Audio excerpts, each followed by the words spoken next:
Hello friends, hello बच्चों। तो आज हम पढ़ेंगे आपका जो नेक्स्ट पोयम है which is the sober.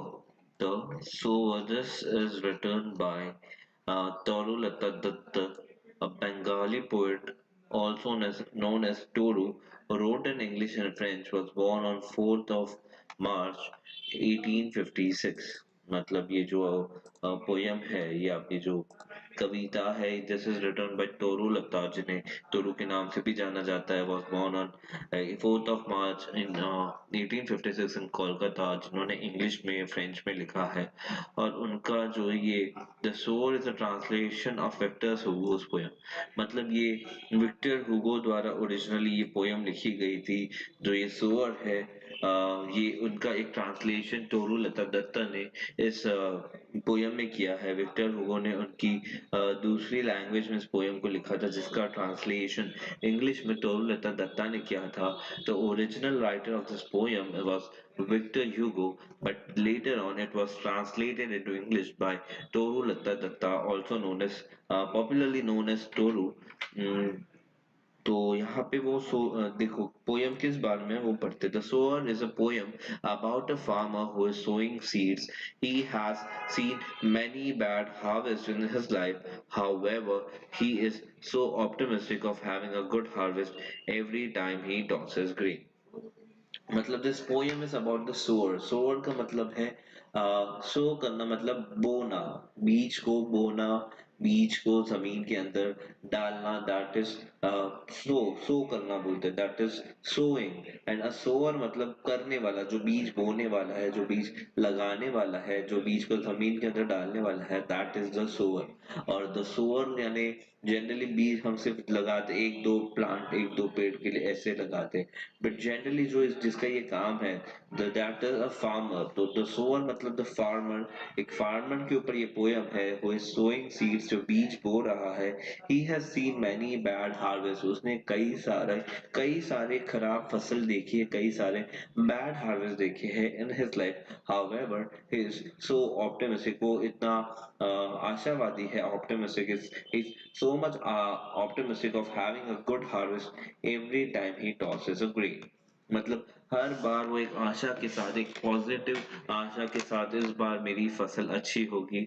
He is an optimist कि इस बार उसे every time he tosses grain. Toss मतलब डालना, यहाँ पे टॉस मतलब वो सिक्का उछालने वाला टॉस नहीं, पर टॉस का मतलब यहाँ पे डालना, ग्रेन्स को डालना, खेत में ग्रेन्स को डालना। That is every time he tosses grain into the farm, he is so much optimistic that he gonna have a good harvest out of it।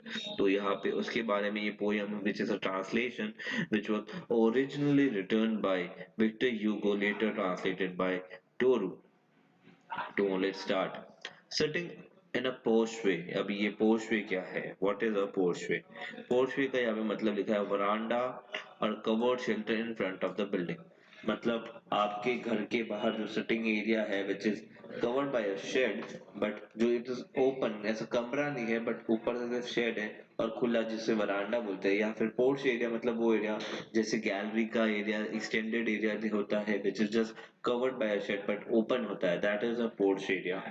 Sitting in a porch way, porch way cool मतलब मैं वहां पे बैठी हूँ, या अगर Victor हुगो के तरीके से देखे तो बैठा हूँ, but we will be reading as if it is written by Toru, like Toru Lata Dutta. तो यहाँ पे ऐसे पढ़ेंगे, sitting in a porch way cool मतलब मैं वहां पे पोर्च में बैठी हूँ।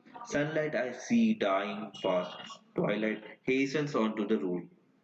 मतलब यहाँ पे sunlight I see dying fast, जो सनलाइट है, जो सूरज है, is dying fast. Sunlight is dying fast मतलब सूरज डूब रहा है, ऑलमोस्ट शाम का समय होने लगा है। इज डाइंग फास्ट, सनलाइट अभी मर रही है, यानी शाम का समय हो रहा है, सनलाइट अब खत्म हो रही है, मतलब शाम हो रही है। Twilight hastens on to the room.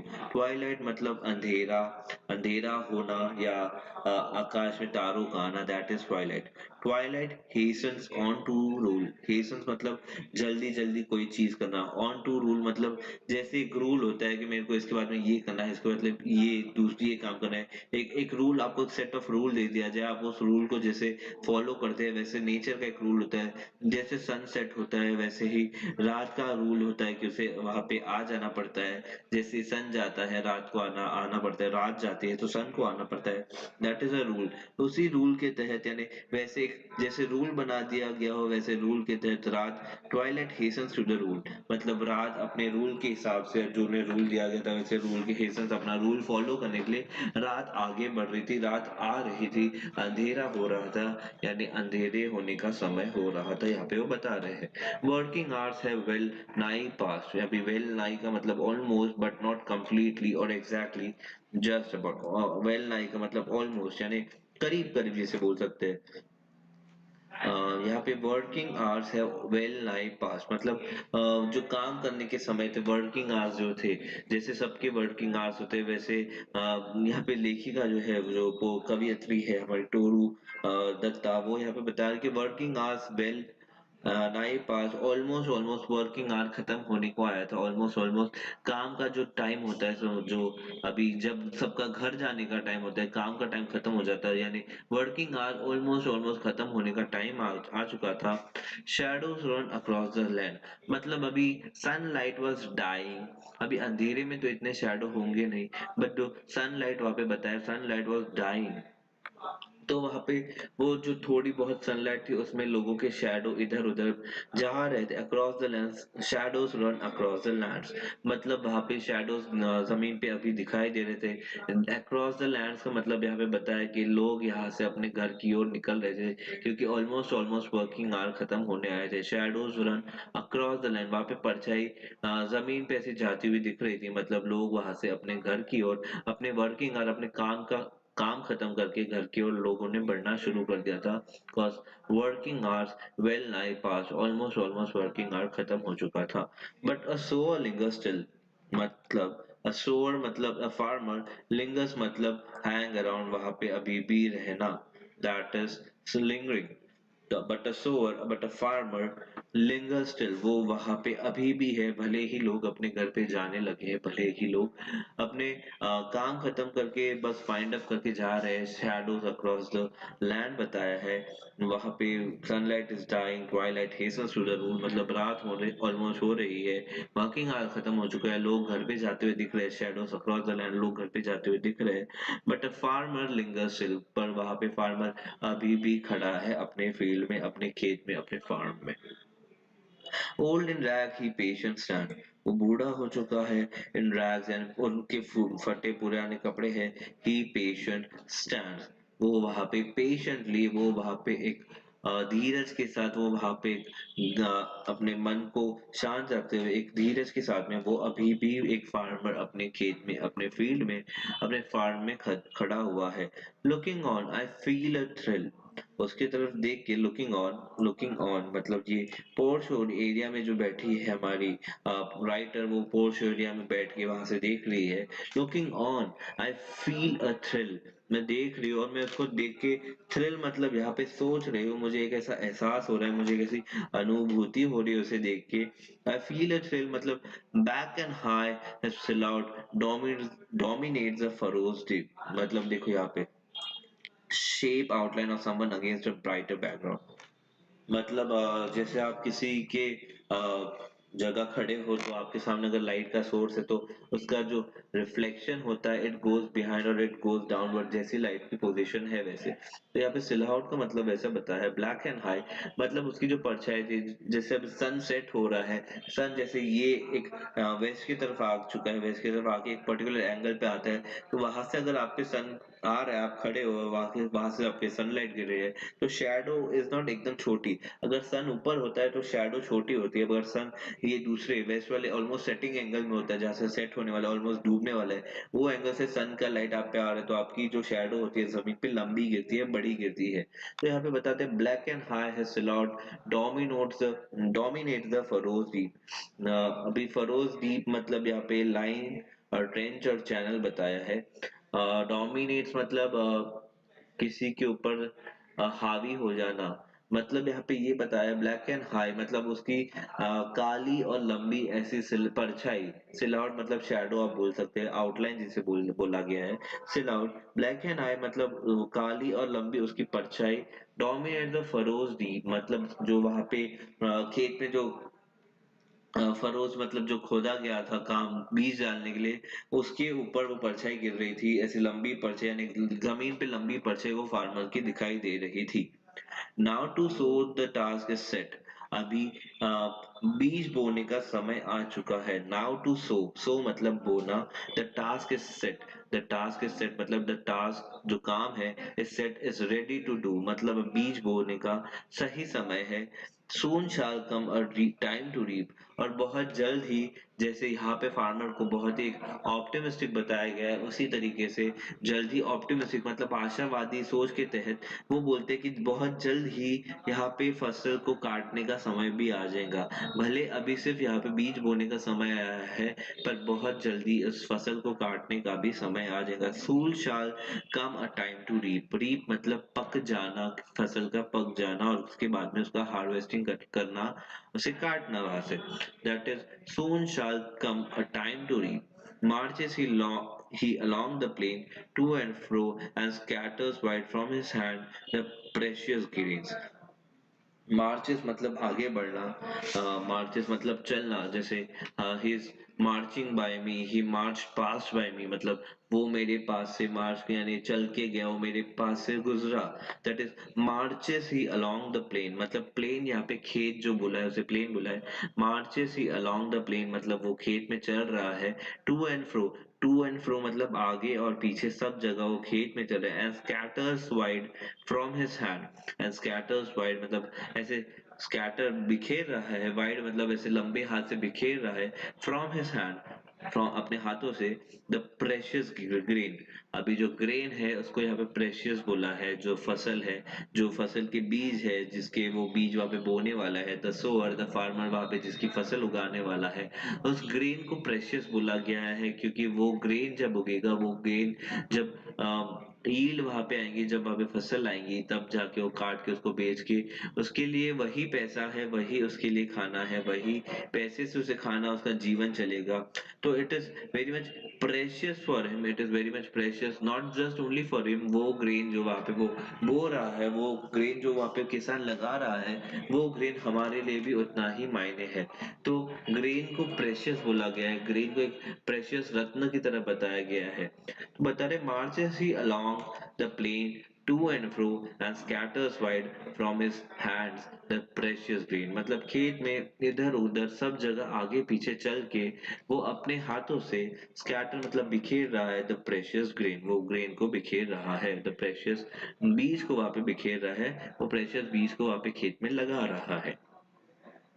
Muse I as I see him stride. Muse का मतलब देखो यहाँ पे दिया है rest in thought reflect, rest in thought और रिफ्लेक्ट। म्यूज आई मतलब मैं सोच रही हूँ, मैं यहाँ पे पोर्च एरिया में अपने घर के बरांडा एरिया में बैठ के मैं सोच रही हूँ।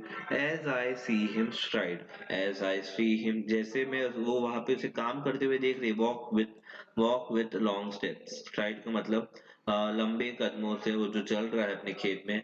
मैं यहाँ पे अपने बरांडा एरिया से बैठ के, मैं यहाँ पे अपने पोर्च एरिया से बैठ के देख रही हूँ म्यूज है, और मैं सोच रही हूँ उसे काम वो जो काम कर रहे हैं, जैसे अगर आप किसी को देख रहे हैं वो काम कर रहे हैं, आप उसको देखते देखते कुछ सोचने लगते हैं, वैसे राइटर यहाँ पे बोल रही है कि वो वहां पे अपने लंबे कदम से खेत में बीज प्रेशियस ग्रीन लगा रहे हैं, उसको देखते देखते मैं सोच रही हूँ उसके बारे में। Darkness deepens fades the light. Darkness deepens मतलब अंधेरा अंधेरा ऑलमोस्ट हो गया। डीपन्स मतलब गहरा गहरा हो रहा है, डार्कनेस गहरा हो गया। फेड द लाइट मतलब अंधेरा, फेड लाइट जो थी, सनलाइट जो थी, फेड मतलब धुंध खत्म सी हो गई थी अभी। Now his gestures to mind eye are august and strange his height seems to touch the starry skies. August का मतलब यहाँ पे दिया है नोबल, डिग्निफाइड और impressive. Now his gestures to mine eyes मतलब जेस्चर्स मतलब हाव भाव। जेस्चर्स का लिटरल मीनिंग जो होता है उसका लिटरल मीनिंग होता है हाव भाव। आप like if I'm doing something like this, I'm doing gesture, I'm using my gestures to express myself. These are my gestures. If I'm moving my hand, these are my gestures to express myself. That is gestures. तो यहाँ पे वो बता रहे हैं now his gestures to mine eyes, मतलब वो जो gestures अभी gesture मतलब हाव भाव तो नहीं है यहाँ पे।